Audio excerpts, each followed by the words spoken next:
वरदानों में पल रहे हैं हम बाबा।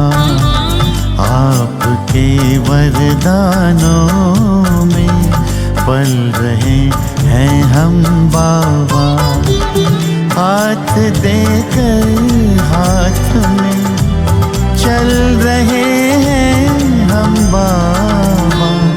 आपके वरदानों में पल रहे हैं हम बाबा। आपके वरदानों में पल रहे हैं हम बाबा।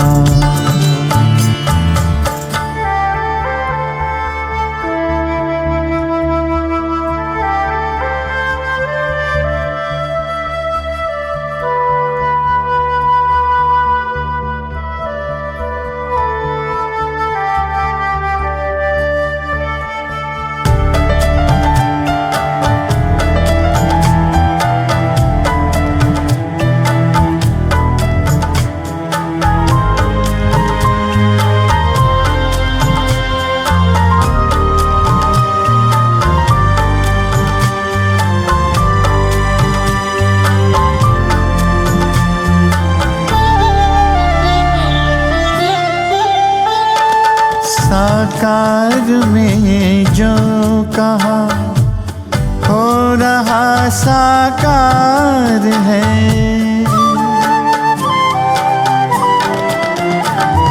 साकार में जो कहा हो रहा साकार है। मुस्कुराता आपके सपनों का संसार है। दीप बन आशाओं के जल रहे हैं हम बाबा। दीप बन आशाओं के जल रहे हैं हम बाबा। हाथ देकर हाथ में चल रहे हैं हम बाबा। आपके वरदानों में पल रहे हैं हम बाबा। आपके वरदानों में पल रहे हैं हम बाबा।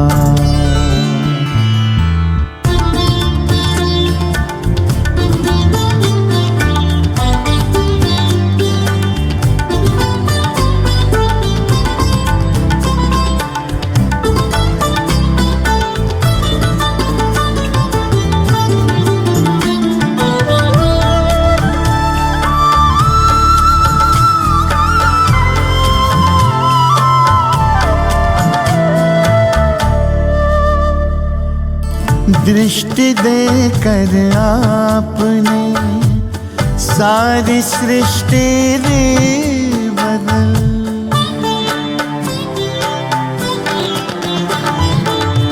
दृष्टि देकर आपने सारी सृष्टि दी बदल।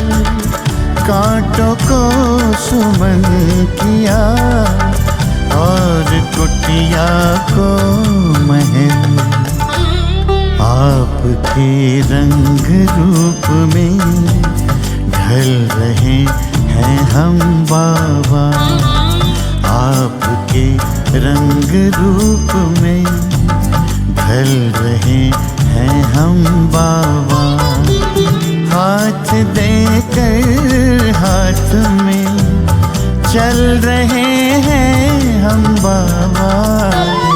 आपके वरदानों में पल रहे हैं हम बाबा। आपके वरदानों में पल रहे हैं हम बाबा।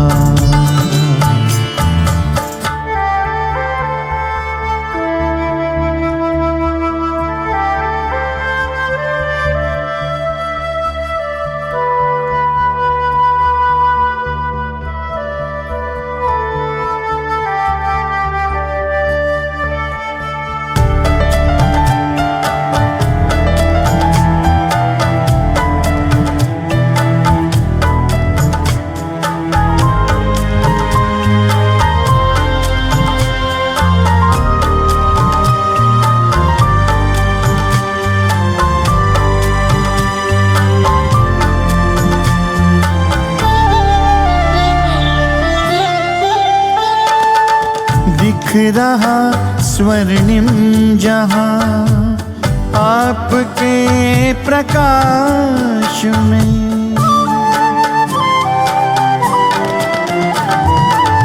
दिख रहा स्वर्णिम जहां आपके प्रकाश में। पाँव धरती पर कहाँ उड़ रहे आकाश में। सितारों से भी आगे निकल रहे हम बाबा।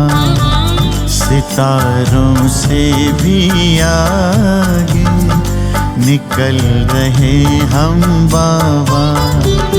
हाथ देकर हाथ में चल रहे हैं हम बाबा।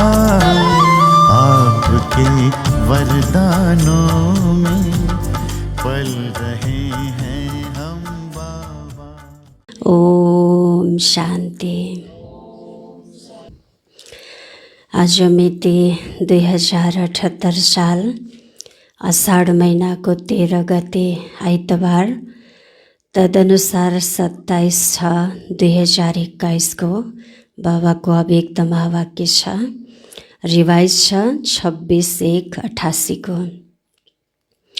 बाबाले आज मुख्य हेडलाइनमा भन्नुभएको छ, संगम युगमा नम्बर 1 पूज्य बन्ने अलौकिक विधि। संगम युगमा नम्बर 1 पूज्य बन्ने अलौकिक विधि। बाबाले अहिले हामीलाई संगम युगमा सबभन्दा त हामी पहिला कर्मले कस्ता थियौँ, कस्तो थियौँ पहिला हामी कलियुगमा। अशुद्ध थियौँ, मलक्ष्य थियौँ, कर्मले शुद्र थियौँ। बाबाले आएर ज्ञान र योगको पवित्रताको धारणा गराएर हामीलाई अहिले के बनाउनु भएको छ, कर्मको श्रेष्ठ ब्राह्मण। फेरि ब्राह्मणहरूले पुरुषार्थ गरेर अन्तिम लक्ष्य उद्देश्य के हो, संगम युगमा फरिस्ता बन्नु र भविष्यमा पूजनीय देवता बन्नु। बाबाले भन्नुहुन्छ, मेरो त सिंगल पूजा हुन्छ शिवलिङ्गको रूपमा। शिव बाबाको साकार रूप शिवलिङ्गको रूपमा पूजा हुन्छ। तर मेरा बच्चाहरू ब्राह्मण सो देवता, ब्राह्मण सो फरिस्ता सो देवता, यो 3 स्टेजलाई पार गर्छन्। त्यही भएर 2 रूपमा तिम्रो पूजा हुन्छ भन्नुहुन्छ बाबाले। साकारमा तिम्रो 2 रूपमा पूजा हुन्छ। त्यो 2 रूप कुन कुन होला? पहिला त आत्माको साकार रूप शालिग्रामको रूपमा पूजा हुन्छ तिम्रो, र साथसाथै देवताई स्वरूपमा पूजा हुन्छ भन्नुभएको छ। त भविष्यमा त हामी पूजनीय बन्छौँ नै, तर संगम युगमा पनि हामीलाई बाबाले पूजनीय बनाउँदै हुनुहुन्छ। अहिले पूजनीय भन्नुको मतलब कोही मूर्तिको अगाडि गएर आरती, अगरबत्ती, धूप, दीप हैन, यसरी नभएर छुट्टै अलौकिक तरिकाले, अलौकिक विधिले संगमिकी ब्राह्मणहरूको पूजा हुन्छ भन्नुहुन्छ बाबाले। तिमीमा धेरै गुण विशेषताहरू छन्, तर कई बच्चाहरूले त्यो गुण विशेषता, आफूमा के विशेषता छ र अरूमा पनि के विशेषता छ त्यो थाहा पाउँदैनन्। कतिले विशेषतालाई त देख्दछन्, तर त्यो अरूको राम्रो गुण विशेषतालाई आफूमा अपनाउन चाहँदैनन्, अपनाउन सक्दैनन्, धारणा गर्न सक्दैनन्। कसैले अरूको विशेषतालाई देखेर खुसी हुन्छन्, तर आफ्नो प्र्याक्टिकलमा अपनाएका हुँदैनन्, आफ्नो धारणा बनाएका हुँदैनन्। त बाबाले भन्नुहुन्छ, भले लास्ट समयमा 16,108 को लास्ट दाना पनि मेरो बच्चा किन नहोस्, तर हरेक बच्चा मेरो नजरमा विशेष छन्। बाबाले आज विशेष रूपमा बच्चाहरूको गुण विशेषताको वर्णन गर्दै हुनुहुन्छ। लास्ट दानामा पनि केही न केही गुण विशेषताहरू छन्। तर हामी बच्चाहरूले पनि हरेकमा केही न केही गुण विशेषता छ। त्यो गुण विशेषतालाई हेर, गुण विशेषतालाई अरूको चोर हैन, गुण चोर बन। श्री कृष्णलाई भनिन्छ मक्खन चोर। कोही मक्खन चोर्नु भएन, तर के गर्नुभयो श्री कृष्णले संगम युगमा? गुण विशेषतालाई चोर्नु भए, विशेषता रूपी मक्खनलाई हामीले चोर्ने हो अनि हामी पनि विशेष आत्मा बन्छौँ र विशेष पूजनीय बन्छौँ।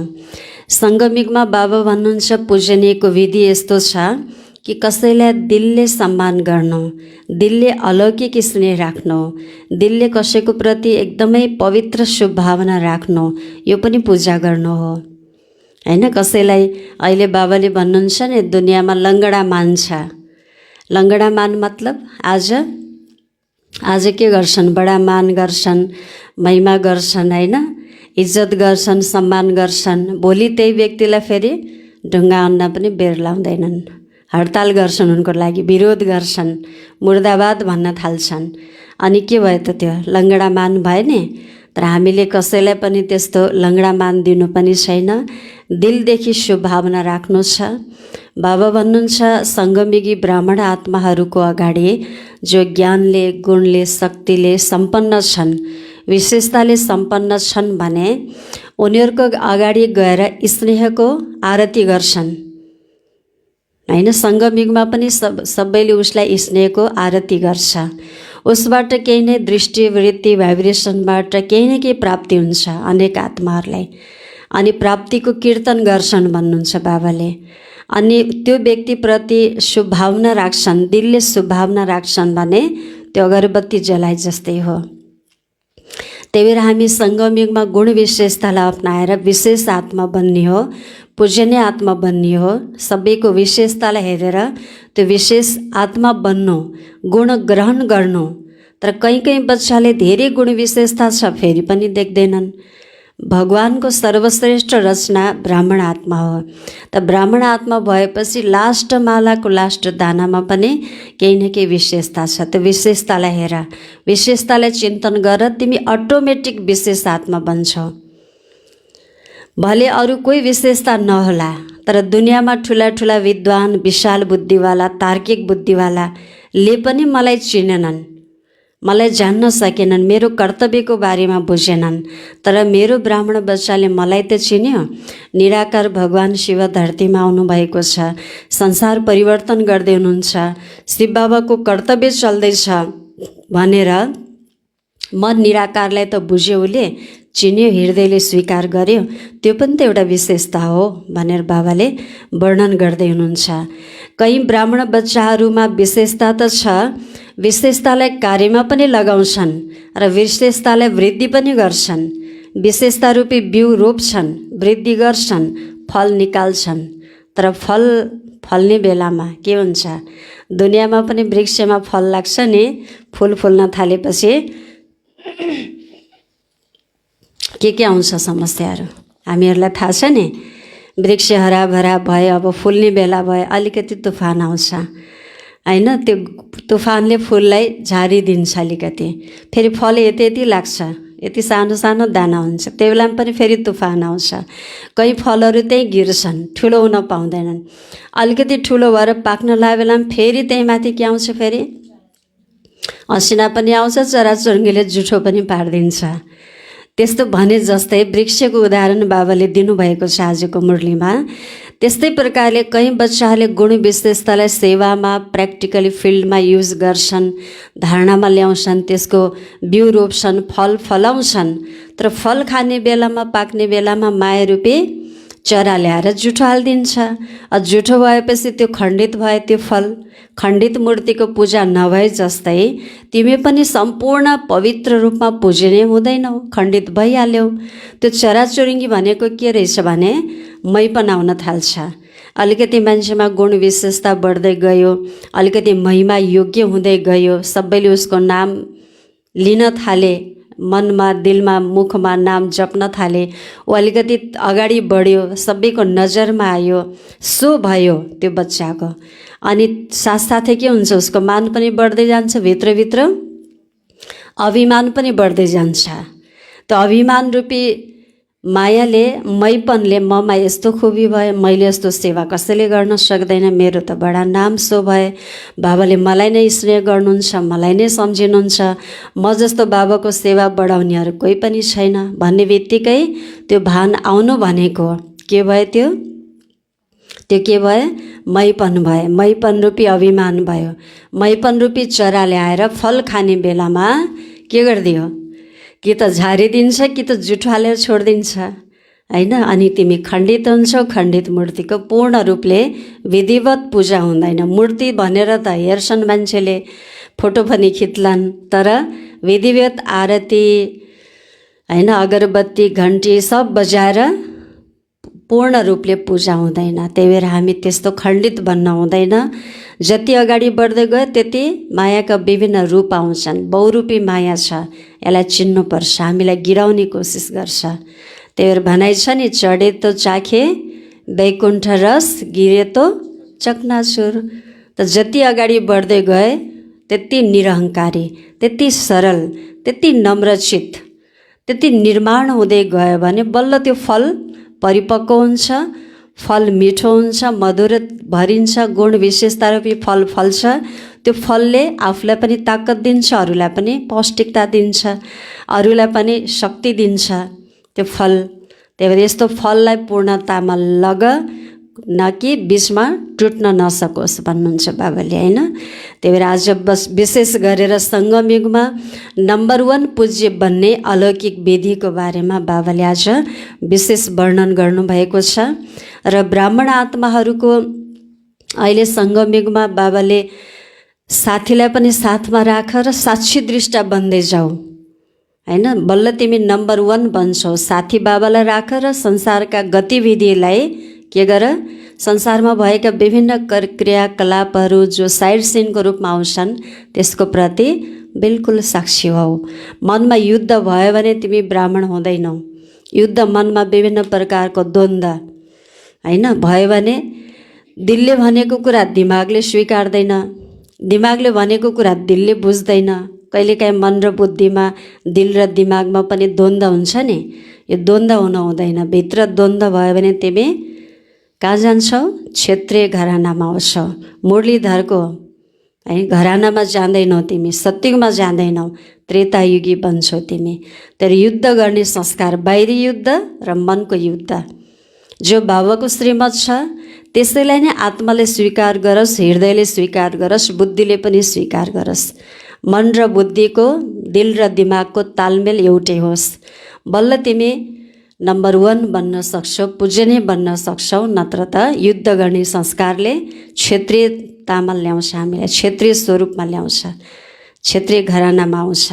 त्यही भएर बाबाले नम्बर 1 पूज्य भएको हामी बच्चाहरूलाई देख्न चाहनुहुन्छ। विशेष गरेर सङ्गम युगमा नम्बर 1 पूज्य बन्ने अलौकिक विधि। आज अनादि बाबा र आदि बाबाले अनादि शालिग्राम बच्चाहरूलाई र आदि ब्राह्मण बच्चाहरूलाई डबल रूपमा हेरिरहनु भएको छ। कुन रूपमा हेर्नुभयो बाबाले?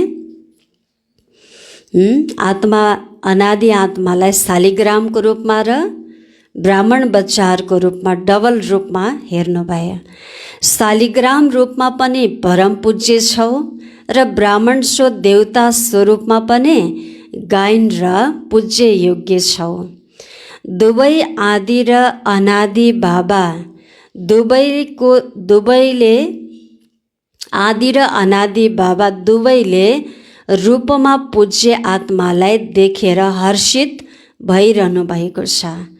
अनादि बाबाले आदि पिता सहित अर्थात् ब्रह्मा बाबा र ब्राह्मण बच्चाहरूलाई आफूभन्दा पनि उच्च डबल रूपमा पूज्य बनाउनु भएको छ।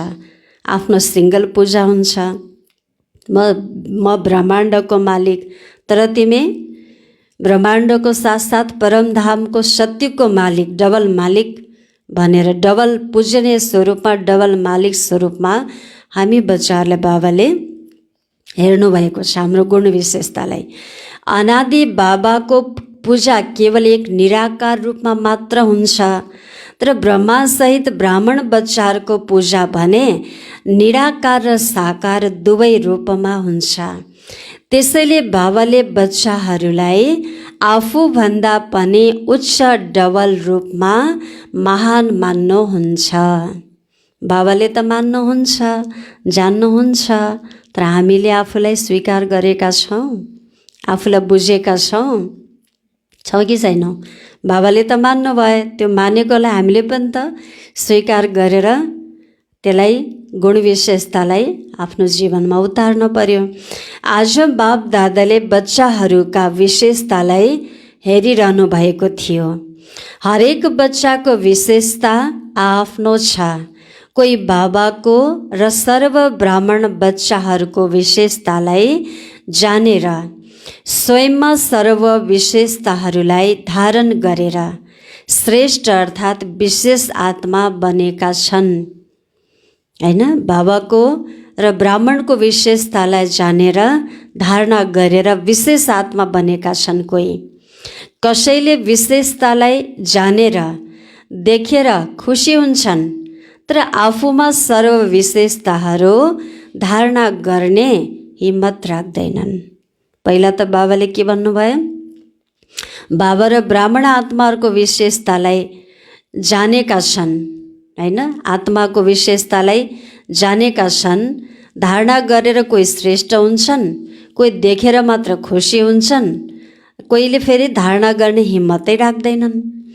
कसैले हरेक आत्मामा वा ब्राह्मण परिवारमा विशेषता भएर पनि विशेषतालाई महत्त्वले हेर्दैनन्।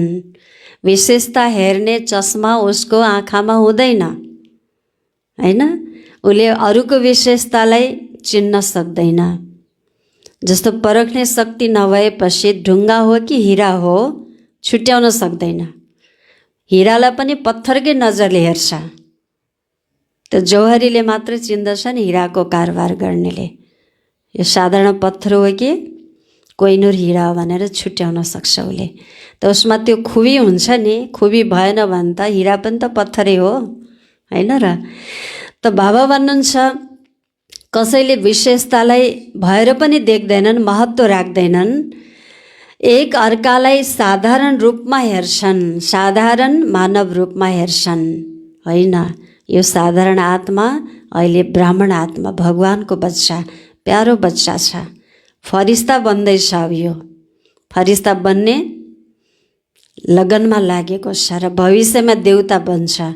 हरेक ब्राह्मण बच्चालाई ब्राह्मण, फरिस्ता या देवताको स्वरूपमा हामीले हेर्ने अभ्यास गऱ्यौँ भने कुनै न कुनै विशेषता देखिन्छ। साधारण मान्छेको रूपमा हेर्छौँ अनि कमी कमजोरी, उसको प्रति घृणा भाव आउला। कसैमा राम्रो छ भने प्रेम भाव आउला, नराम्रो भए घृणा भाव आउला। यो सन्तुलन हुँदैन नि। त्यही भएर बाबाले विशेषतालाई हेर्नको लागि ब्राह्मण, फरिस्ता, देवता स्वरूपमा हेर, हरेकलाई साधारण स्वरूपमा हेर्ने होइन। विशेषतालाई हेर्ने वा जान्ने अभ्यास छैन। गुणग्राहक बुद्धि अर्थात् गुण ग्रहण गर्ने बुद्धि नभएको कारणले विशेषता अर्थात् गुणलाई चिन्न सक्दैनन्। हरेक ब्राह्मण आत्मामा कुनै न कुनै विशेषता अवश्य भरिएको छ। त हेर्नलाई आँखा चाहियो नि, कसैको आँखै छैन भन्नुहुन्छ बाबाले। कसैले हेर्न त हेर्छन्, तर आफूलाई आफूमा त्यो विशेषता धारणा गर्ने हिम्मतै राख्दैनन्। कोही हेर्छन् मात्रै खुसी हुन्छन्, तर आफूले अपनाउँदैनन्। चाहे 16,000 को अन्तिम दाना नै किन नहोस्, तर उसमा पनि कुनै न कुनै विशेषता छ। के भन्नु बाबाले?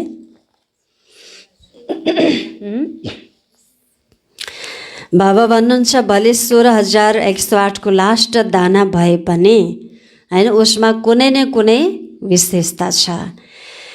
त्यसैले त बाबाको नजर त्यस आत्मामाथि परेको छ। भगवानको नजर परेछ नि सबैको प्रति, सबैलाई भगवानको नजर परेको छ सबै आत्माप्रति। तब त ब्राह्मण बनाउनु भयो, यो कुलको परिवार बनाउनु भयो। भगवानको नजर नपरेको भए कोही पनि मान्छे ब्राह्मण, सङ्गमिकी ब्राह्मण बन्थेन, होइन र? त भगवानको नजर परेर भगवानले चुनेर छाँटेर संसार रूपी फुलवाडीबाट, कलियुग रूपी फुलवाडीबाट छाँटेर यो सङ्गमिकी फुलवारीमा रोप्नु भएको छ, फुलाउनु भएको छ। भनेपछि केही न केही विशेषता त छ नि। विशेषता नभए भगवानको नजर त पर्थेन।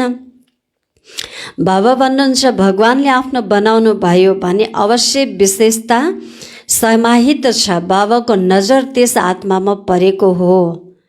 भगवानको नजर पर्यो वा भगवानले आफ्नो बनाउनु भयो भने अवश्य विशेषता समाहित छ। त्यसैले नै त्यो आत्मा ब्राह्मणको लिस्टमा आएको छ। तर सदा हरेकको विशेषतालाई हेर्न र जान्नमा भने नम्बरवार बन्छन् बच्चाहरू, हैन। भगवानको नजर पर्यो, ब्राह्मण बनाउनु भयो भगवानले। तर हामीले पनि जसरी भगवानले उच्च नजरले हेर्नुहुन्छ त्यो आत्मालाई, भने हामीले पनि उसलाई ब्राह्मण देवता भन्ने देव आत्माको देवकुलको आत्मा भन्ने त्यो उच्च नजरले हेऱ्यौँ भने उसमा गुण विशेषताहरू देखिन्छन्, हैन। साधारण रूपमा हेऱ्यौँ भने फेरि उसमा त कमी नै नजर आउँछ। कमीलाई हेर्दा हेर्दा हेर्दा हेर्दा आफूमा पनि एक दिन कमी नै भरिन्छ, हैन। जस्तो सुकै होस्, ज्ञानको धारणामा बापदादालाई थाहा छ, त्यसैले नै त्यो आत्मा ब्राह्मणको लिस्टमा आएको छ। तर सदा हरेकको विशेषतालाई हेर्न र जान्नमा भने नम्बरवार बन्छन्। बापदादालाई थाहा छ जस्तो सुकै होस्, ज्ञानको धारणामा, सेवामा, यादमा कमजोर होस् कोही पनि आत्मा, धारणामा, ज्ञानमा, सेवा गर्नमा, योग लगाउनमा, चारैटै विषयमा कमजोर भए पनि होस्, तर के भन्नुहुन्छ बाबाले, हैन, के होला?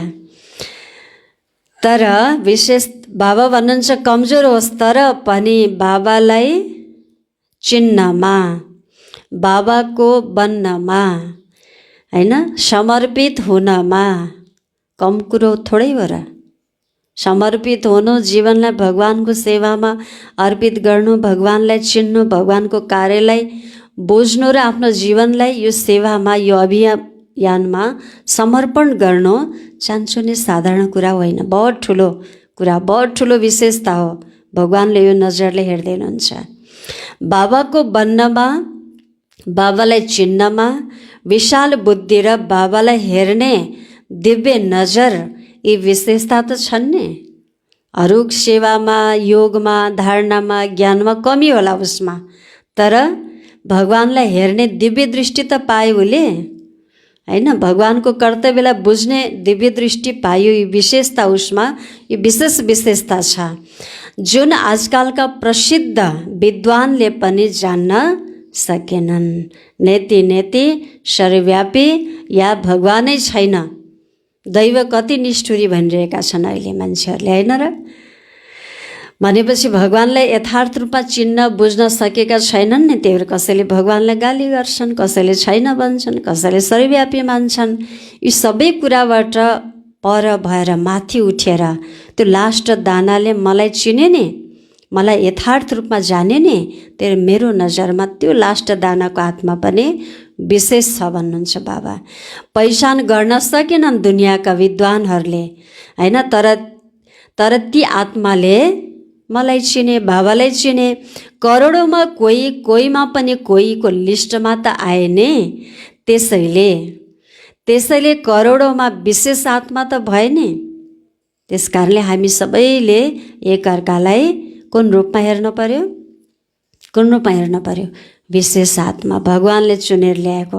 केही न केही यसमा कला विशेषता छ। यसमा भएको कला विशेषताले ईश्वरीय अभियानलाई अगाडि बढाउन आएको यो, हैन। भले चारै कुरा कमी होला, एउटा कुरा त छ उसमा, हैन भनेर बाबाले त्यो नजरले हेर्नुहुन्छ। भगवानले त्यो नजरले स्वीकार गर्नुभएको छ हामी सबैलाई भने हामीले पनि त्यो आत्मालाई किन स्वीकार नगर्ने त दिलले? त्यसैले करोडौँमा विशेष आत्मा भए नि। विशेष किन बने? किनकि सर्वोच्च बाबाको बने। सबै आत्माहरूमा ब्राह्मण आत्माहरू विशेष छन्।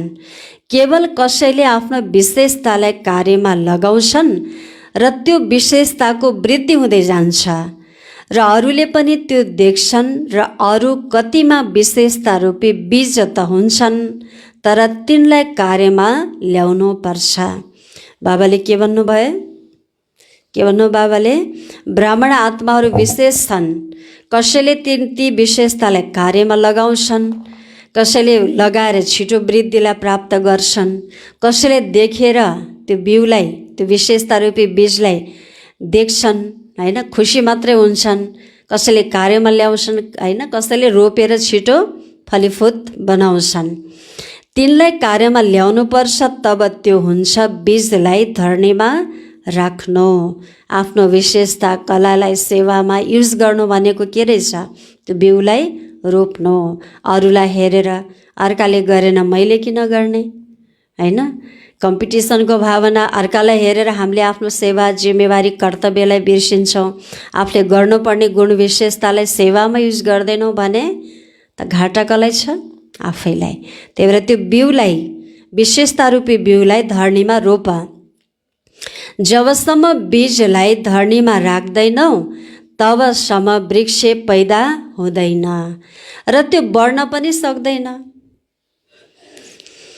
कति बच्चाहरूले विशेषताको बीजलाई विस्तारमा पनि ल्याउँछन्। कहीँ बिरुवा हामीले रोप्छौँ, सानै हुँदा खाइदिन्छ किराले।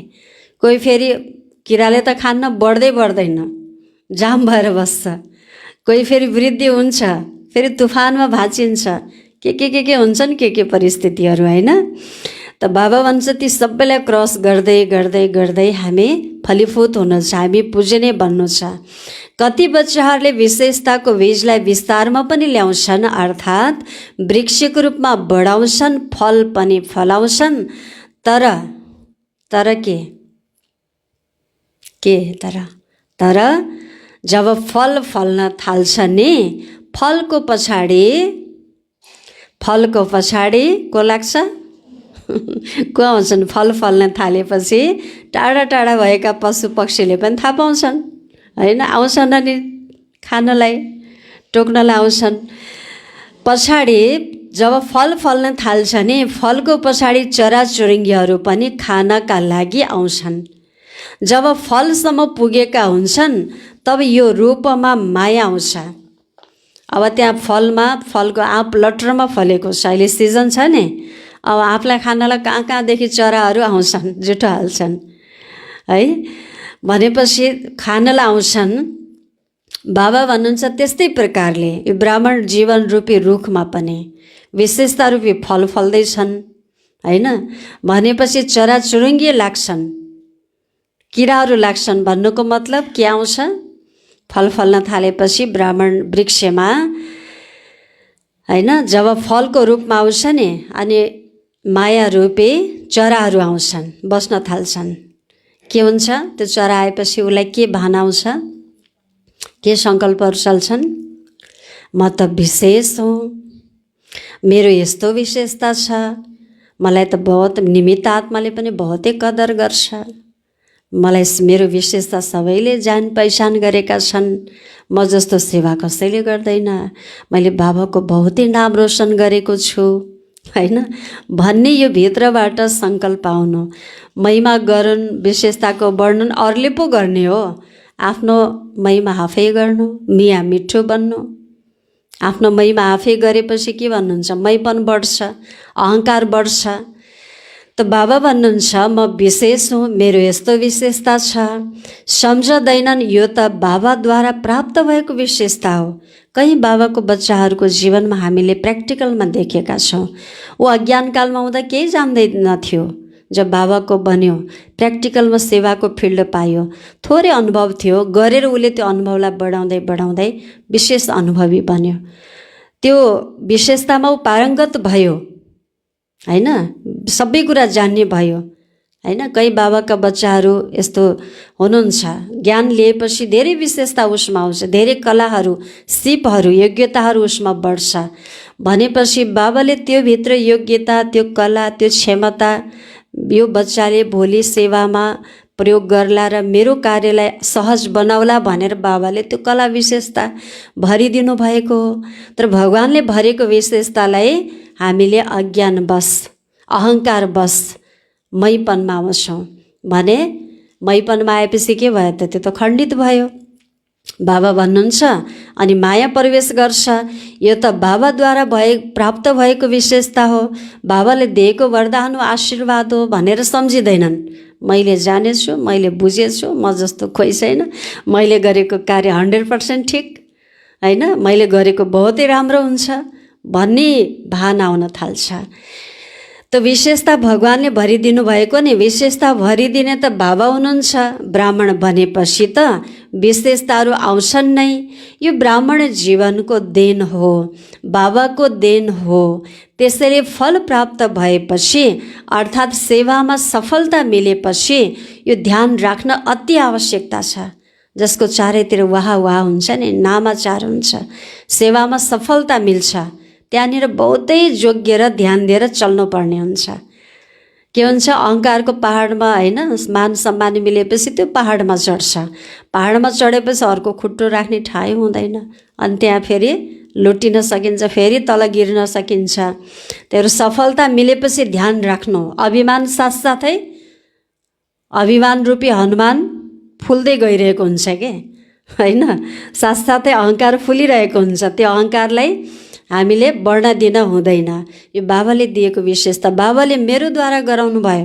कसैलाई मैले विशेष भिआइपीलाई ज्ञान सुनायो, बाबाको बच्चा बन्यो भनेपछि मैले सुनाएको होइन। बाबाले उसको बुद्धिको ताला खोल्नलाई ममा त्यो शक्ति, ममा त्यो टचिङ दिनुभयो, ताकि मैले यस्तो राम्रो ज्ञानको पोइन्ट सुनाएँ, उसलाई बुद्धिको ताला खुल्यो। त बाबालाई त्यो बच्चाको आवश्यकता छ नि सेवाको फिल्डमा, तर मलाई निमित्त बनाउनु भएको, मैले सुनाएको होइन। मैले सुनाउनु भए त अज्ञान कालमा सुनाएर बनाउँथ्यो होला नि, होइन र। त बाबाले सुनाउनु भएको यो सम्झिनुपर्छ। मैले सुनाएँ भनेपछि त्यही फेरि पुरुषार्थको स्टप भइहाल्छ, दुआई मिल्दैन, फेरि प्राप्ति हुँदैन, माइनस हुँदै जान्छ, घाटा पर्छ। नत्र मायारूपी चराचुरुङ्गीले त्यस फललाई जुठो पारिदिन्छन्। सफलता के हुन्छ, जुठो हुन थाल्छ फेरि, अर्थात् तल झारिदिन्छन्। जसरी खण्डित मूर्तिको पूजा हुँदैन, मानिसले त्यो मूर्ति हो होइन मान्छन् कि त्यो मूर्ति हो, तर पूजा हुँदैन।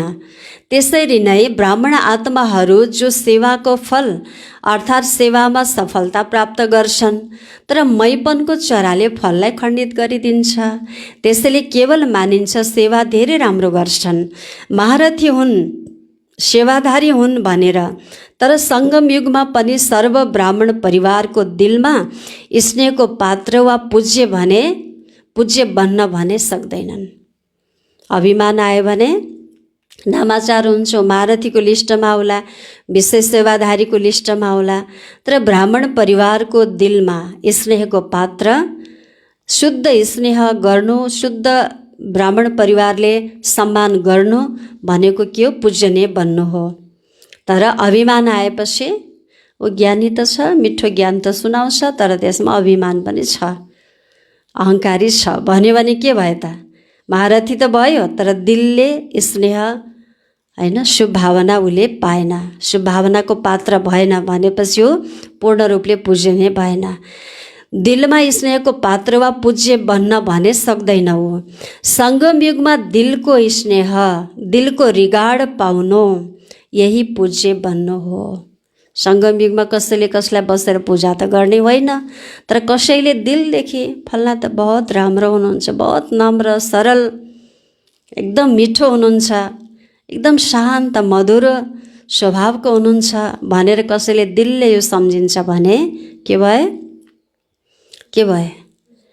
पूजा भएको सर भयो। ज्ञानी त छ, गुण त छ, अहङ्कारी पनि छ, छुच्चो छ, अप्ठ्यारो छ होइन, हार्ड छ उसको नेचर होइन, हार्ड छ, कहीँ पनि झुक्न चल्न एडजस्ट हुन सक्दैन भनेपछि के हुन्छ, त्यो मुर्दा हुन्छ नि, मुर्दा झुक्छ, यता नुगाउँदा उता नुगाउँदा उसको हात खुट्टा धेरै घन्टा अवस्था कक्रक्क दह्रो भएर बस्छ। हेर्नु त अहङ्कारले के गरिदिन्छ मान्छेलाई, मुर्दा जिउँदै मुर्दा जस्तो बनाउँछ। गुणवान व्यक्ति जति गुणवान छ त्यति सरल नम्र भएपछि हो त्यसमा जान छ भनिन्छ, प्राण छ। यदि अहङ्कार मात्रै छ, नम्रता छैन भनेपछि मुर्दा समान छ भनिन्छ। त्यही हामी सरल हुनु होइन, सबैसँग सरल व्यवहार गर्नु, सबैको प्रति शुभभावना राख्नु, सबैसँग एडजस्ट हुनु, यो भन्नु भनेको के रहेछ, बाबा भन्नुहुन्छ दिलले स्नेह पाउनु, दिलले रिगार्ड गर्नु भनेको पूजनीय बन्नु हो। फललाई मैपनमा ल्याउनेहरू यस्तो पूज्य बन्न सक्दैनन्। जो बाबाले दिएको प्राप्ति रूपी सफलता रूपी फल छ नि, मैले गरेर पाएको हो हैन। मैले गर्नको कारणले यो बाबाको सेवा भएको हो, म नभए त हुँदै हुन्थेन। मैले गर्दा भएको हो भन्नु सोच्नु, यो के भयो? अहङ्कार भयो। त यो भएपछि हामी दिलले पूजनीय भएनौँ। दिलले अरूले स्नेह रिगार्ड दिँदैनन्। एउटा हुन्छ दिलबाट कसलाई उच्च मान्नु र यस्तो उच्चलाई पूज्य भनिन्छ। दिलले के शुभ भाव निस्वार्थ भावले कसलाई उच्च नजरले हेर्नु, उच्च भान राख्नु, उच्च उसको प्रति कदर गर्नु भनेको सङ्गम युगमा के रहेछ? पूज्य बन्नु। मुखले मात्रै महिमा गर्छन् भनेपछि त लङ्गडा मानो, मुखले मात्रै मान दिन्छ भने त लङ्गडा मानो। दिलले गरेको छैन, दिमागले मात्रै गरेको छ के, त्यो लङ्गडा भयो त्यो। त बाबा भन्नुहुन्छ जसरी आजकलको दुनियाँमा पनि पिता उच्च हुने भएको कारणले बच्चाहरूले चिठी लेख्दा के लेख्छन्? पूजनीय पिताजी, पूजनीय माताजी लेख्छन् नि। उच्च हुनको कारणले बच्चाहरूले पूज्य पिताजी भनेर बोलाउँछन् वा लेख्छन्। यसरी कसलाई दिलबाट उच्च मान्नु अर्थात् दिलबाट रिगार्ड दिनु हो। अर्को बाहिरको मर्यादा प्रमाण रिगार्ड दिनु नै पर्ने हुन्छ। बाहिरको रूपबाट मर्यादा प्रमाण हैन रिगार्ड दिनुपर्ने हुन्छ कसैलाई। त्यसैले दिलबाट दिनु र दिनै परेर दिनु। हेर्नु है, यहाँ उस्तै उस्तै शब्द छन्। दिलबाट दिनु अटोमेटिक के हैन, दिलबाट रिगार्ड दिनु, सम्मान दिनु, इज्जत गर्नु, श्रद्धा राख्नु र दिनै परेर दिनु। अब ऊ सिनियर हो, हामीभन्दा सिनियर हो, उसलाई स्थान त दिनै पर्यो, मान त दिनै पर्यो हैन भनेर दिनै परेर दिनु। त्यो त करले दिनु हो एउटा चाहिँ भावनाले भित्र अन्तर हृदयबाट दिनुमा त फरक छ नि। यसमा पनि कति अन्तर छ। पूज्य बन्नु अर्थात् दिलबाट सबैले मान्नु, धेरैले मान्नु। पहिला पनि सुनाएको थिएँ 5% त हुन्छन् नै, तर धेरैले दिलबाट मानुन्, यो हो सङ्गम युगमा पूज्य बन्नु। बाबाले अघि हेडलाइनमा भन्नुभएको थियो नि, सङ्गम युगमा पूज्य बन्ने विधि के रहेछ? दिलबाट कसैले इज्जत सम्मान श्रद्धा गर्छ, शुभ भावना दिन्छ भने बल्ल त्यो पूजनीय भयो। दिनै परेर दिनुमा पूजनीयपन छैन त्यसमा। दिलबाट सबैले मान्नु, धेरैले मान्नु। पहिला पनि सुनाएको थिएँ, यो हो सङ्गम युगमा पूज्य बन्नु। पूज्य बन्ने संस्कार पनि अहिलेबाट नै भर्नुपर्छ। तर भक्ति मार्गमा पूज्य बन्नमा र अहिले पूज्य बन्नमा अन्तर छ। अहिले बाबा भन्नुहुन्छ तिमी पूज्य बन्नेको संस्कार पनि अहिले भर्ने हो। भक्त आत्मा पनि तिमीले अहिले तयार गर्नुपर्छ भन्नुभएको छ। सेवा गरेर जसलाई हामी सेवा गर्छौँ नि, बाबाको सन्देश दिन्छौँ, ऊ भोलि भक्त भएर तिमीलाई आएर द्वापर युगदेखि पूजा गर्न थाल्छ उसले फेरि हैन र। अहिले तिम्रो शरीरको पूजा हुन सक्दैन, किनकि अन्तिम पुरानो शरीर हो नि, तमोगुणी तत्त्वले बनेको शरीर हो। अहिले तिमीलाई फुलका माला पहिराइँदैन। भक्ति मार्गमा त देवताहरू माथि चढाउँछन् नि, पूज्यको निशानी हो। धूप बाल्नु, हार पहिराउनु, आरती उतार्नु, कीर्तन गर्नु, तिलक लगाउनु हैन, प्रसाद चढाउनु, विविध तरिकाले भक्तहरूले देवी देवतालाई सम्मान इज्जत गर्नुहुन्छ, पूजा गर्नुहुन्छ। सङ्गम युगमा यस्ता विधि त हुँदैनन् हैन। सङ्गम युगमा यस्तो विधिले त हुँदैन पूजा, तर त्यसको भाव बाबाले बताउनु भएको छ। तर सङ्गम युगमा दिलबाट ती पूज्य आत्माहरूप्रति सच्चा स्नेहको आरती गरिरहन्छन्। स्थूल आरती त गर्दैनन्, तर ती सफलता पाएका निरङ्कारी सरलचित एकदमै बाबाको विशेषतालाई प्रयोग गर्ने, हर कुरामा बाबालाई अगाडि सार्ने, यो मैपनलाई जितेका आत्माहरूलाई दिलले कसैले स्नेह गर्छन् भन्नुको मतलब उसले आरती गरे जस्तै हो हैन। स्नेह गर्नु भनेको आरती गर्नु हो। आत्माहरूद्वारा सदा कुनै न कुनै प्राप्तिका कीर्तन भइरहन्छन् हैन। फल्ना दिदी कहाँ जाँदा मलाई यस्तो दृष्टि मिल्यो, यस्तो पावर मिल्यो, म एकदम छटपटेको थिएँ, पीडामा थिएँ।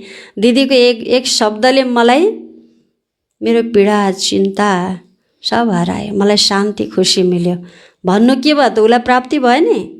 अनि उसले के गर्न थाल्छ अब? उसलाई अनुभूति गरेपछि त उसलाई प्राप्तिको या कीर्तन गर्न थाल्छ, महिमा गर्न थाल्छ त्यो विशेष आत्माको। सदा ती आत्माहरूप्रति शुभ भावनाका धूप अथवा दीप जगाइरहन्छन्। सदा यस्ता आत्माहरूलाई देखेर स्वयं पनि जसरी ती आत्माहरू बाबामाथि बलिहारी गएका छन् त्यसरी नै अन्य आत्माहरूलाई पनि बाबामाथि बलिहार जाने उमङ्ग आउँछ। यस्ता आत्माहरू सदा स्मृति स्वरूपको तिलकधारी हुन्छन्। यसरी अलौकिक विधिले यस समयमा पूज्य आत्मा बन्न सकिन्छ। बाबाले अलौकिक विधिले कसरी पूजा हुन्छ ब्राह्मणको बताउनु भयो नि, बुझ्यौँ नि, हामीले बुझ्यौँ होइन? त भक्ति मार्गमा पूज्य बन्नुभन्दा श्रेष्ठ पूजा अहिलेको हुन्छ। भक्ति मार्गको पूजाभन्दा अहिलेको अरे श्रेष्ठ पूजा, अहिलेको विशेष हो भन्नुहुन्छ बाबाले। जसरी भक्ति मार्गमा पूज्य आत्माहरूको दुई घडीको सम्पर्कले अर्थात् केवल मूर्तिको सामुन्ने जाँदा 2 घडीको लागि पनि शान्ति, शक्ति, खुसीको अनुभूति गर्छन् भक्तहरूले। त्यसरी नै सङ्गमयुगी पूज्य आत्माहरूद्वारा अहिले पनि 2 घडी वा 1 घडी पनि दृष्टि मिल्नाले खुसी, शान्ति, उमङ्ग उत्साहको शक्तिको अनुभव हुन्छ। यस्ता पूज्य आत्माहरू अर्थात् नम्बर 1 विशेष आत्माहरू। दोस्रो र तेस्रो त सुनाइसके, त्यसको विस्तार के गर्ने? हुन त सबै विशेष आत्माहरूको लिस्टमा छन्, तर पहिलो, दोस्रो, तेस्रो गरेर नम्बरवार हुन्छन्। लक्ष्य सबैको नम्बर 1 हुने नै छ। त्यसैले यस्तो पूज्य बन जसरी ब्रह्मा बाबाको गीतहरूको गुणहरूको गीत गाउँछौ नि, यी सबै विशेषताहरू पूज्य बन्ने वा नम्बर 1 विशेष आत्मा बन्ने कुरा ब्रह्मा बाबामा देख्यौ, सुन्यौ नि। जसरी ब्रह्मा साकार आत्मा नम्बर 1 सङ्गमयुगी पूज्यसो भविष्यमा नम्बर 1 पूज्य बन्नुभयो। लक्ष्मीनारायण नम्बर 1 पूज्य हुन्, त्यसै गरी तिमीहरू पनि त्यस्तै बन्न सक्छौ। मम्मा बाबाको विशेषताको गुणको हामीले गीत गाउँछौँ, महिमा गर्छौँ। अहिले सङ्गमयुगमा उहाँहरू पूर्ण रूपले पूज्य बन्नुभयो नि, त्यस्तै तिमी पनि बन। जसरी बाबाको साथसाथै ब्रह्मा बाबाको कमालको पनि गाइन्छ, त्यसै गरी तिमीहरू सबैले पनि सदा त्यस्तै सङ्कल्प, बोल, कर्म गर्यौ भने तिमीहरू पनि सदा कमालका हुनेछौ। कविता बहिनी के गर्ने भन्नुहोस् बाबाले?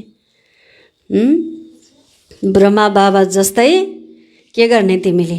कमाल गर्ने कि धमाल गर्ने? हामी कुनको लिस्टमा आउनु पर्यो? बाबाले भन्नुहुन्छ 2 प्रकारको हुन्छ, एउटा कमाल, एउटा धमाल है।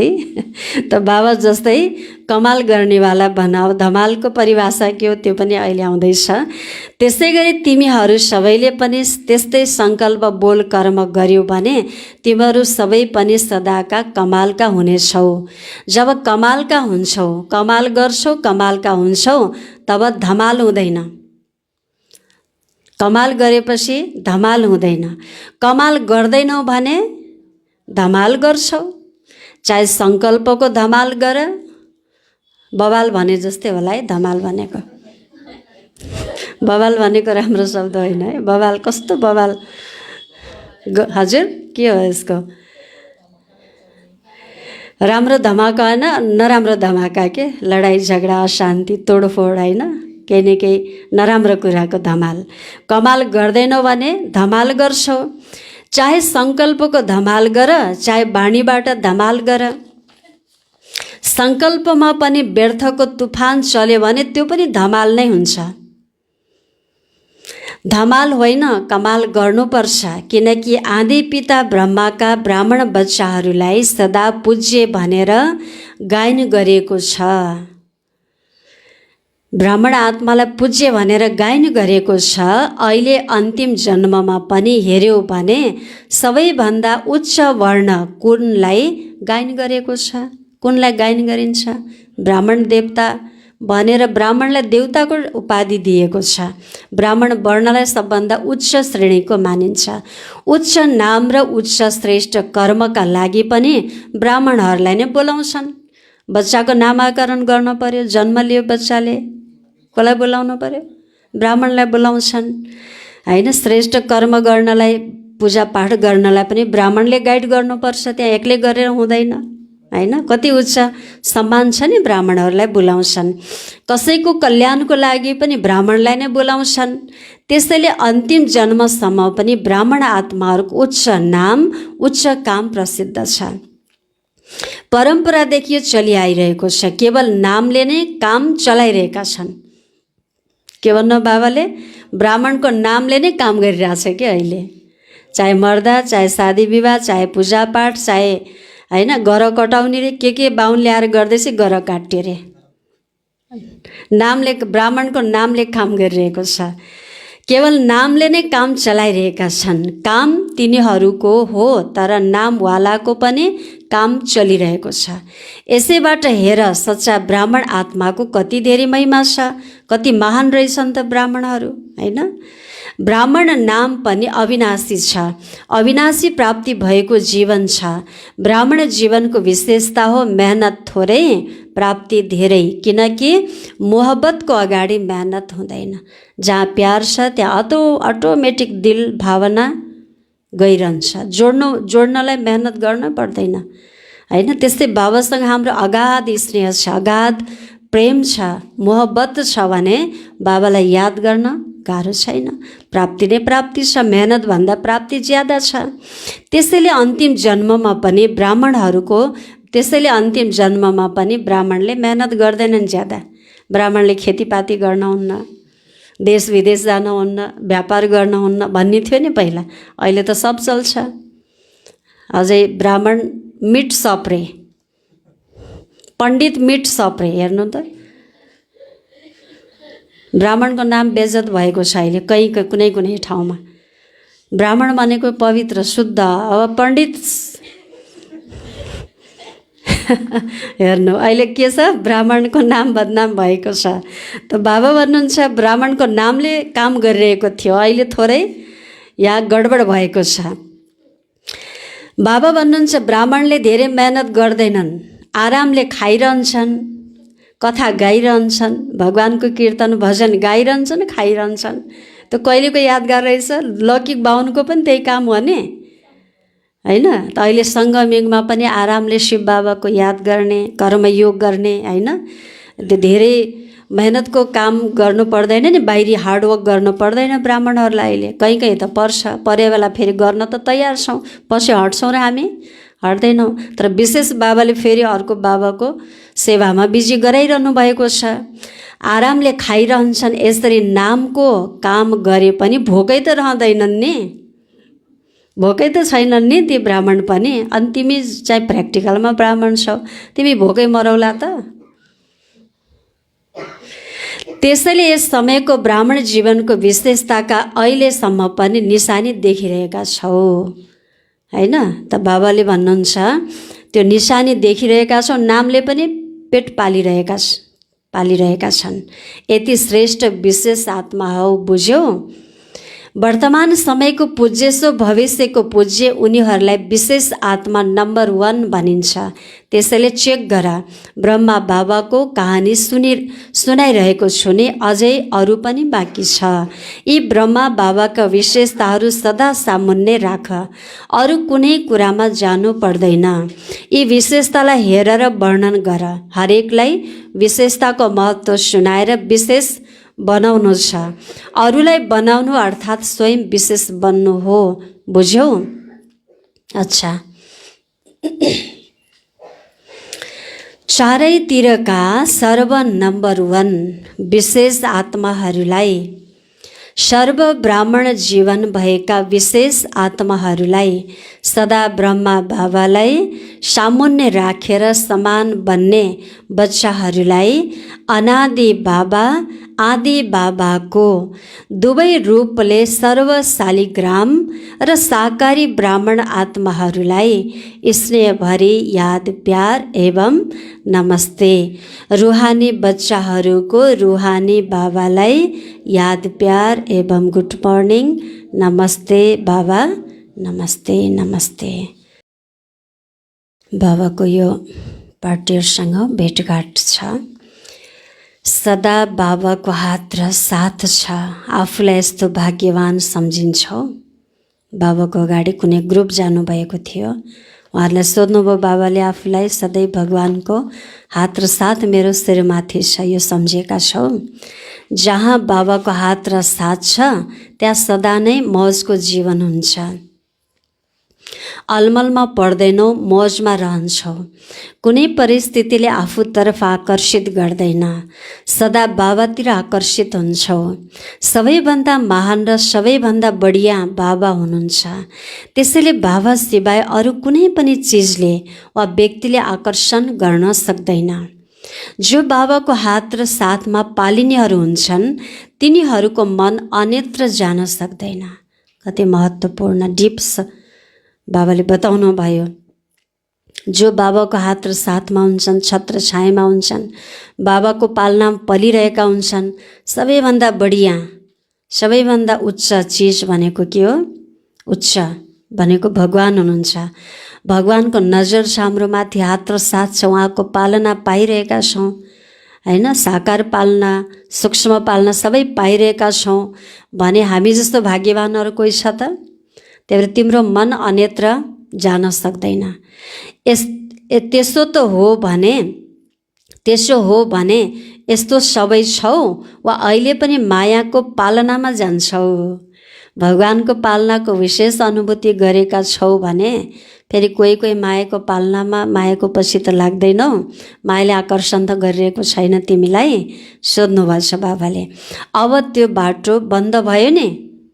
अब के बाटो बन्द भयो? कुन बाटो बन्द भयो? मायातिर आकर्षित हुने, मायासँग मन जाने बाटो त बन्द गर्यो, ढोका। बाबा भन्नुहुन्छ त्यसरी सदा बाबाको साथको मौजमा रहनु, मस्त हुनु। बाबा मिल्यो, सबै थोक मिल्यो। संसारमा सबभन्दा ठुलो भनेको भगवान हो हैन। भगवानदेखि अन्त मन जाने ठाउँै छैन। सबै थोक मिल्यो, भगवान मिल्यो सो सब मिल्यो। कुनै अप्राप्ति छैन ब्राह्मण जीवनमा। कसैले पनि जतिसुकै हात र साथ छुटाओस् तर छोड्नेवाला छैनौ र छोडेर जान्छौ पनि कहाँ हैन। छोडेर जान्छौ पनि कहाँ। कोही कोही बच्चा कहिले काहीँ मिस्टेकली बाबाको हात र साथ छोडेर अर्को बाटो पकड्छन्, तर फर्केर फेरि घुम्दै फिर्दै पस्ताउँदै रुँदै बाबा हजुरको दर र हजुर बर दर, बाबा हजुरको हात र साथ मैले अलिकति छोडेँ, मिस्टेक भयो बाबा सरी भनेर फेरि आउँछन्। यस्तो देखेका छौँ नि हामीले प्र्याक्टिकलमा। बाबा मिले, सबै थोक मिल्यो। कसैले जतिसुकै हात छुटाउने कोसिस गर्यो, छोड्नेवाला छैनौ। छोडेर जान्छौ पनि कहाँ। योभन्दा ठुलो अरू कुनै भाग्य हुनै सक्दैन। अहिले भन्नु भने ब्राह्मण जीवनको बारेमा कति सहज छ। ब्राह्मणहरूले अहिलेको यादगार नै भक्ति मार्गका ब्राह्मणहरूको पनि गुजारा चलिरहेको छ। त्यो मान सम्मान इज्जत मिलिरहेको छ भन्नुभएको छ बाबाले। धेरै मेहनत गर्न पर्दैन, तिम्रै नामबाट पनि कतिको काम भइरहेको छ अहिले पनि। हेर्नु त कति बाबाले हामीलाई सुखमा आनन्दमा पालना दिइरहनु भएको छ। योभन्दा ठुलो अरू कुनै भाग्य हुनै सक्दैन। कुमारीहरू त छौ नै सदा भाग्यवान, डबल भाग्य छ कुमारीहरूको। किन कुमारहरूले भन्नु पर्यो? आफ्नो कुरा आफूलाई थाहा हुन्न, अर्काको कुरा धेरै जानिन्छ हामीले हो। तर कुमारीहरूको डबल भाग्य छ भन्न चाहिँ कुमार भाइहरूले बताउनु पर्यो। के छ होला कुमारीहरूको डबल भाग्य भन्नु त? फेरि कुमारहरूको पालो आयो नि कुमारीहरूले बताउनुहुन्छ।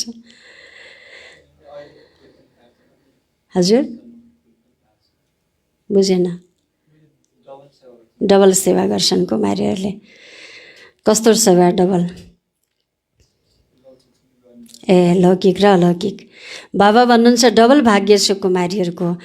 एक कुमारी जीवनको भाग्य, कुमारी जीवनमा भगवान पाउनु, बाबा पाउनु, बाबाको घरभित्र बस्न पाउनु, यो पनि बहुत ठुलो पुण्यको फल हो। पूर्व जन्ममा धेरै धेरै हामीले भक्ति तपस्या गरेको फल कुमार कुमारी जीवनमा भगवान मिल्छ। बहुत ठुलो भाग्य हो। उल्टो भर्याङ चढ्न परेन नि, जो फेरि झरेर आफ्नो ठाउँमा आएर फेरि अगाडि बढ्न परोस्। उल्टो सिँढी चढेका छैनौँ कुमार कुमारीहरू। त्यो पनि एउटा भाग्य हो भन्नुहुन्छ बाबाले। एउटा कुमारी जीवन पाउनु भाग्य हो, निर्बन्धन हो हैन। अब अधर कुमारी बन्नु भनेको त बाख्री जस्तै बन्नु हो। बाख्रोलाई के गर्छ? सबले घाँटीमा दाम्लोमा हाले, कति यता लतार्छन्, कहिले उता लतार्छन्, कहिले पिट्छन् है, कहिले काट्छन्, कहिले थुनिदिन्छन्, कति बन्धन छ उसलाई। हो त्यो कुमारीहरूलाई बाबाले भन्नुहुन्छ बाख्रा जस्तो जिन्दगीबाट स्वतन्त्र भयो, तिमी त शेरनी शक्ति हौ, शेरनी शक्ति हौ हैन। अब बाख्रा होइन, शेर बाख्रासँग थोरै डराउँछ र, बाख्रा भएपछि शेरसँग डराउनु पर्छ, त्यही भएर तिमी शेर हौ भन्नुहुन्छ बाबाले। डबल भाग्य, दोस्रो बाबाको बन्ने भाग्य, एउटा कुमारी जीवन पाउने भाग्य, दोस्रो बाबाको बन्ने भाग्य। कहीँ हाम्रो ब्रह्मा कुमार भाइहरूको मुखबाट यो सुन्छु मैले कहिलेकाहीँ, कुमारीहरूको त्यो भाग्य देखेर कता कता अलिअलि यहाँभित्र म पनि कुमारी बन्न पाएँ बाबा अर्को कल्पमा ब्रह्मा कुमारी मलाई कुमारी जीवन दिनु भनेको सुनेछु। किनकि कुमारीहरूलाई बाबाले कति ठुलो स्थान, छुट्टै शक्ति, छुट्टै अधिकार हैन, कत्रो ठुलो इज्जत दिनुभएको छ।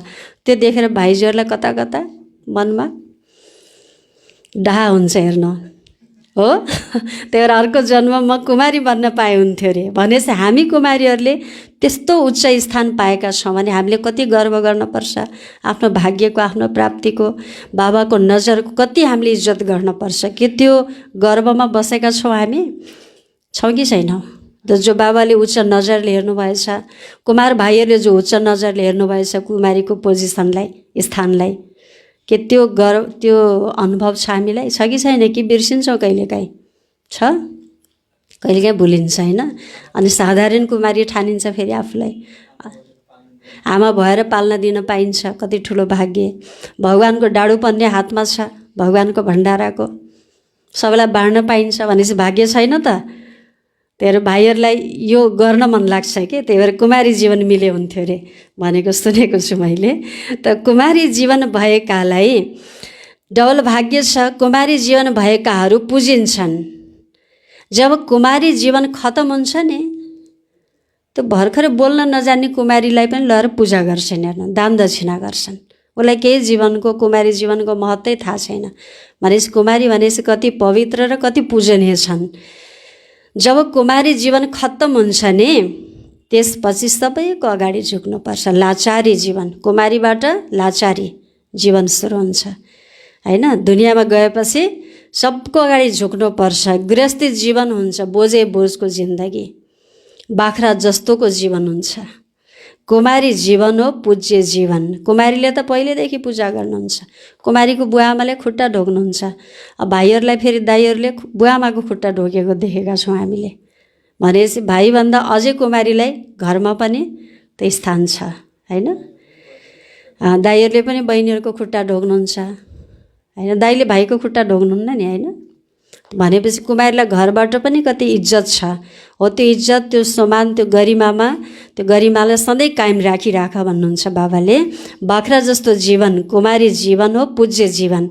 यदि कोही एकपटक पनि गिर्यो भने त्यसरी नै गर्नाले, त्यसरी गिर्नाले हड्डी नै भाँचिन्छ।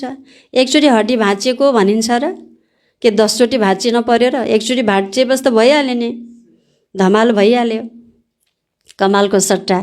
त गिर्यो भने माना हड्डी भाँचियो, फेरि पहिला जस्तो त कहाँ हुन्छ र? भाँचिएको हड्डी भले जोडिएला, रड लगाइएला, फेरि पनि जया दिदीको फेरि भाँचियो, जहाँ जोडिएको थियो फेरि त्यहीँ भाँचियो। हेर्नु त कमजोर भयो थियो नि, साधारण लोटाइमा जहाँ पहिला जोड्नु भएको थियो त्यहीँ भाँचियो फेरि। हेर्नु भनेपछि त्यस्तै कुमारी एकचोटि गिरेपछि गिर्यो, फेरि जोडिए पनि, पछि आए पनि, बाबालाई हात साथ पक्रे पनि पहिला जस्तो जिन्दगी हुँदैन। दाग त लाग्यो, खण्डित त भइयो केही न केही हैन र?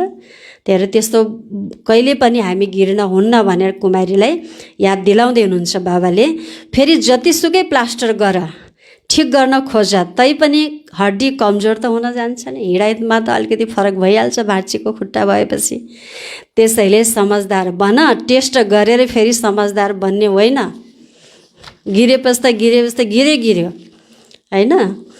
सांसारिक जीवनको टेस्ट गरौँ अनि बाबाको बनौँ भनेपछि त्यो पहिला जस्तो हुँदैन। जो शान, जो गौरव, जो इज्जत, कई कुमारहरू गृहस्थी भएर आउनु भएको छ, तर शिर उहाँहरूको पहिला कुमार हुँदा शिर ठाडो थियो, कुमारी हुँदा शिर ठाडो गरेर सबैसँग बोल्नुहुन्थ्यो, हाँस्नुहुन्थ्यो।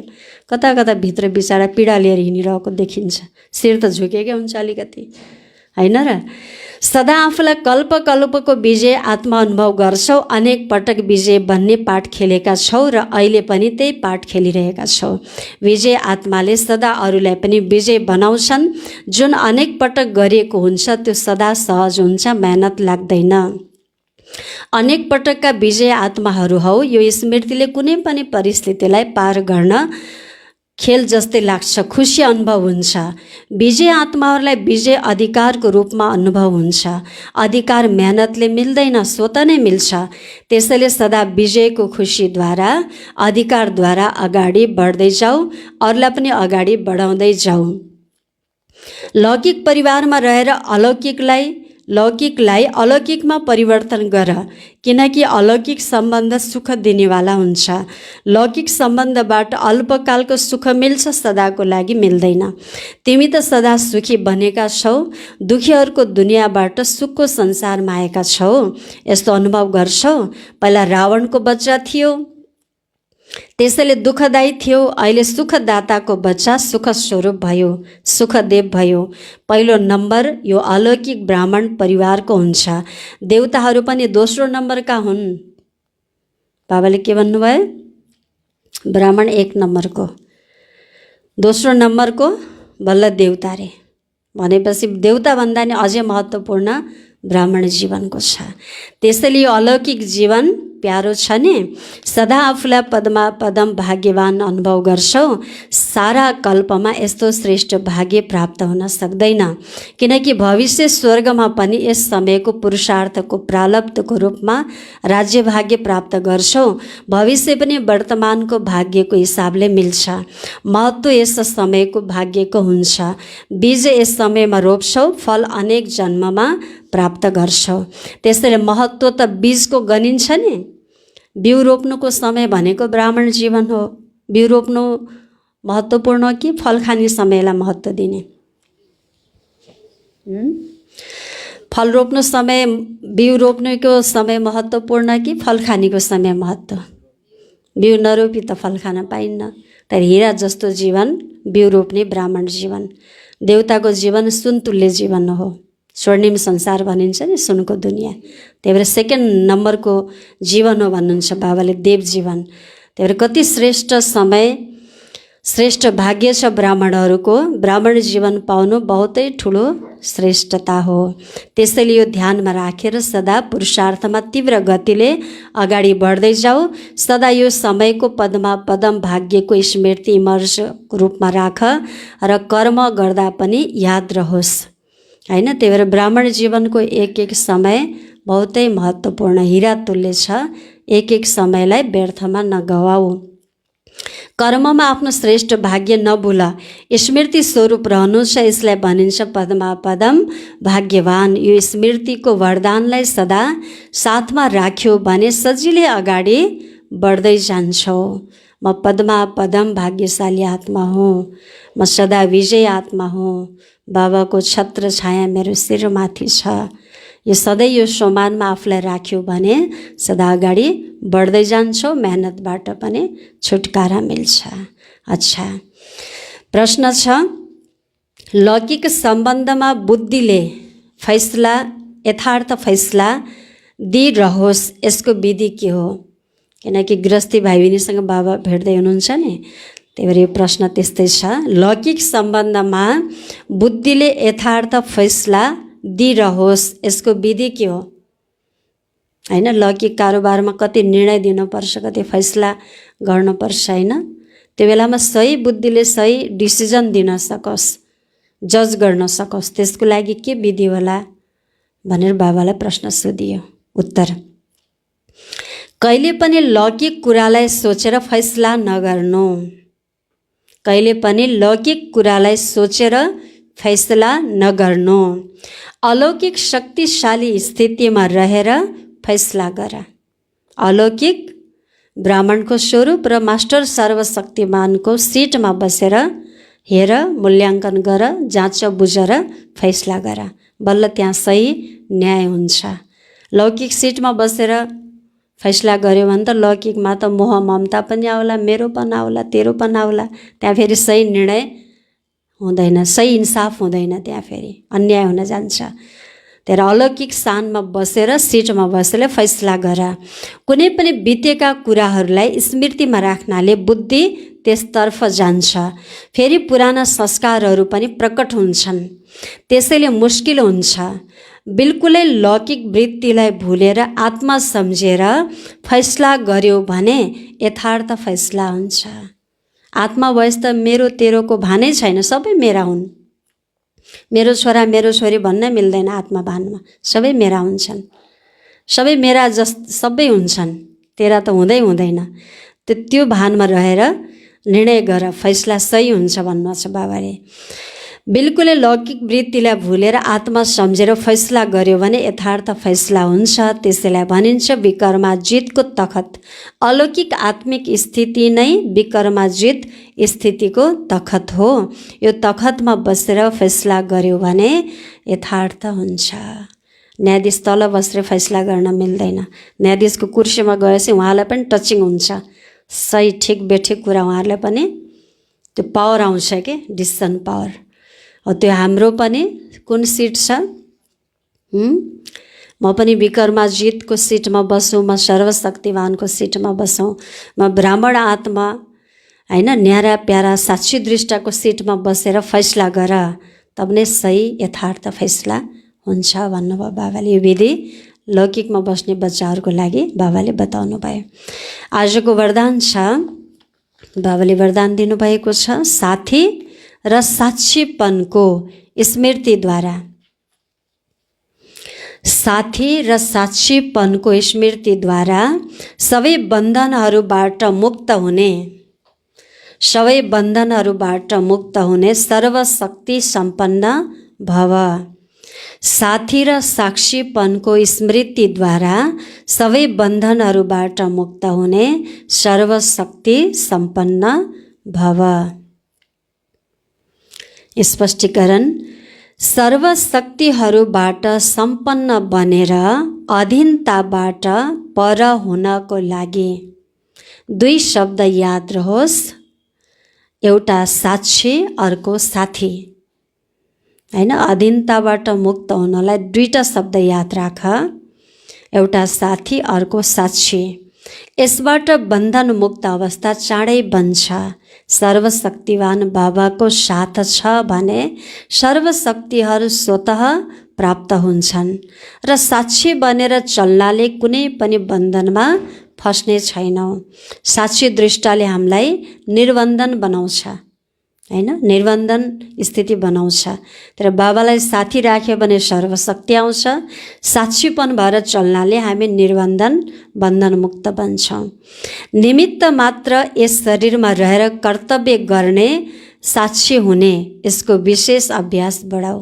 वर्तमान समय निमित्त भएर शरीरमा रहेर कर्तव्य गर र साक्षी हुने अभ्यासलाई बढाऊ। बाबालाई साथी र साक्षी दृष्टा निमित्त भावले कर्म गर, यो अभ्यासलाई बढायौँ भने हामी छिटै कर्म बन्धनदेखि मुक्त सर्वशक्तिले सम्पन्न बन्छौँ। स्लोगन, तिमी भित्र शुद्ध र अशुद्ध, तिमी भित्र अशुद्ध र शुद्ध दुवैको युद्ध छ भने ब्राह्मणको सट्टा क्षत्रिय हो। तिमी भित्र अशुद्ध र शुद्ध दुवैको युद्ध छ भने ब्राह्मणको सट्टा क्षत्रिय हौ। शशीभाइ बाबाले के भन्नुभयो? तिमी भित्र राम्रो र नराम्रो, कहिले सकारात्मक कहिले नकारात्मक, दुइटै सङ्कल्प चल्छ, युद्ध हुन्छ भने तिमी ब्राह्मण भएनौ। त्यो बेलामा के भयो? क्षत्रिय। ब्राह्मणले त युद्ध गर्दैनन् होइन, त क्षत्रियहरूले युद्ध गर्छन्। त्यही भएर युद्ध गर्ने संस्कारलाई पनि छोड भन्नुहुन्छ बाबाले। ओम शान्ति, ओम शान्ति। आज बाबाले के भन्नुभयो? आज बाबाले विशेष आजको मुरलीमा के भन्नुभयो? दुई तिनवटा पोइन्ट फटाफट बताउनु। बाबाले नम्बर 1 पूज्य बन्ने सङ्गम युगमा विधिको बारेमा, अलौकिक विधिको बारेमा बताउनु भएन? भन्नु।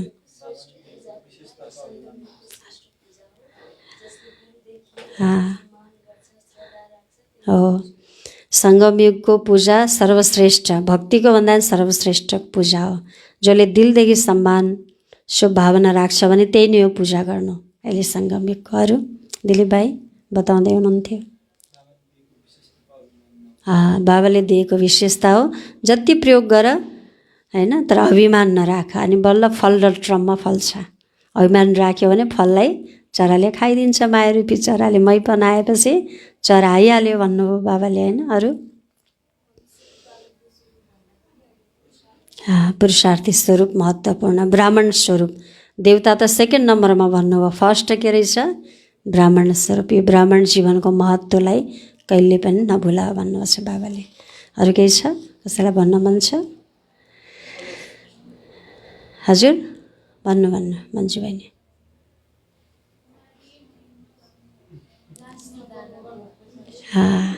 बाबाले लास्ट दानाको पनि महत्त्व राख भन्नुभएको छ। हो हजुर, कुमारीहरूको महत्त्व विशेष बताउनु भएको छ बाबाले। शशी भाइ हजुर, हो लौकिकतामा होइन, अलौकिकको सिटमा बस्छ। अलौकिक सिटको सर्वशक्तिवान सिटमा बस्यो भने बल्ल सही निर्णय दिन सक्छौ।